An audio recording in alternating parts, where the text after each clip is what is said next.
And our first witness is Mr. Mark Rice, who's the president and founder of Maritime Applied Physics Corporation. His company designs and builds high-tech maritime vessels, including hydrofoils and unmanned vehicles for the U.S. Navy. They started with one person and grew into 80 full-time employees with the help of the Small Business Innovative Research Program. Mr. Rice received his bachelor's degree in physics from the University of Maine and is a licensed professional engineer. Welcome. I appreciate you coming in and traveling all this distance. Thank you, Chairman Graves and Ranking Member Velasquez, and the members of the House Committee. I appreciate the opportunity to testify. Our company is a 75-person, 80-person employee-owned company. I founded it in 1986. The company builds 5 defense products, so we're a manufacturer of defense products, and these range from unmanned boats to very automated cranes. We also have about 10 R&D contracts, mainly with DoD. We've exported to South Korea, Germany, Scotland, France, and hopefully to Brazil. Our company has offices in 3 states, and through the recession, we've grown at an annual rate of about 20%, due in large part to exports. Our journey hasn't been easy to become an exporter, and I'd like to share a particular story with you about our experiences in South Korea. It began in the year 2000. We received an email from a business agent in South Korea. The agent had researched our involvement in a U.S. Navy project for supplying ship rudders through the internet, and he indicated there was a similar program in South Korea. He invited us to visit the world's largest shipbuilder, Hyundai Heavy Industries, in South Korea.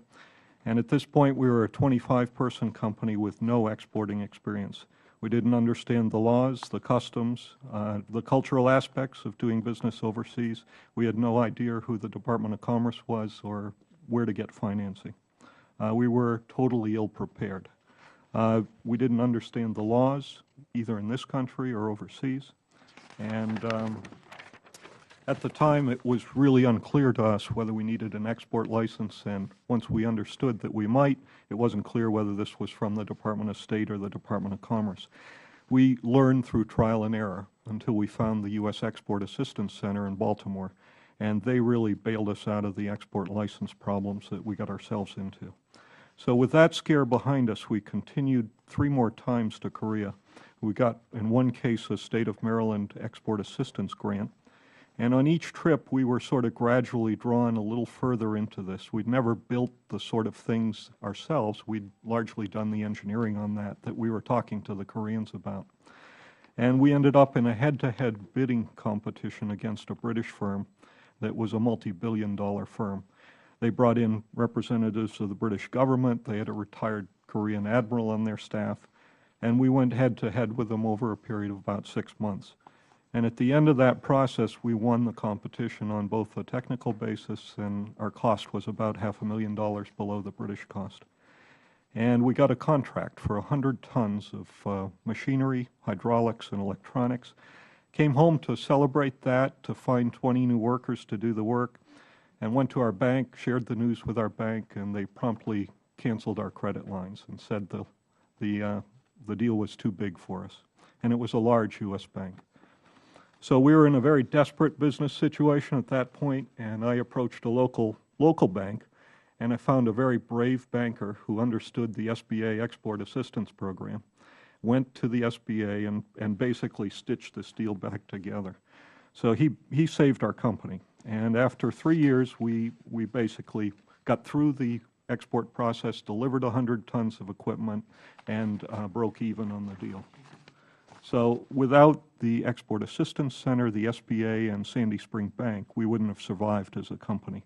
So it was very difficult, and it required a lot of commitment and time and resources, both of our company and of those people who helped us through this process. And it was overwhelming, and I can attest to that. So the USIACs, the SBA, the local offices, the people we really go out and interact with on a one-to-one basis are the people who saved our company, put this deal together, and turned us into an exporting company. So there are 4 recommendations I'd like to make at the end of this.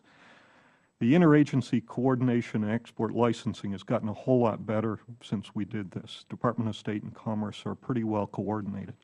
But we need to get to a one-stop shop here. having two parallel processes is just confusing and it makes it twice as hard. We got caught between the two agencies. Second one is same recommendation on export financing, whether it's SBA, EXIM. There are a myriad of opportunities out there. Not only don't the small companies understand these options, but their bankers don't understand. So in many cases, the banks that have to act as the go-between between the small business and EXIM or SBA are not well informed in these programs, and things like letters of credit and the complexities of international business are just tough. And the third one, as a country, we need to increase our awareness and the national priority. When I went to a shipyard in South Korea and I talked to the average worker, every worker in that shipyard knew the importance of exporting. When I go hire someone from a U.S. university or a U.S. high school, they have no idea. It's not a cultural thing that we teach, and we need to learn how to teach it. Fourth one is Department of Commerce recently reduced its staff in Washington by sending people out to the field offices. That's great. The real work in this business is done in the field offices. In our case, the SBA representative was with the USIAC sitting in that office. And had the Department of Agriculture been there and everybody else, this whole thing would have gone more smoothly. So get people to the field and get the decision-making in the field. There's far too much bureaucratic time spent in these programs discussing the administration of the offices as opposed to the execution of their missions. So I'd like to thank the members of your committee, Chairman, Ranking Member, and I look forward to your questions.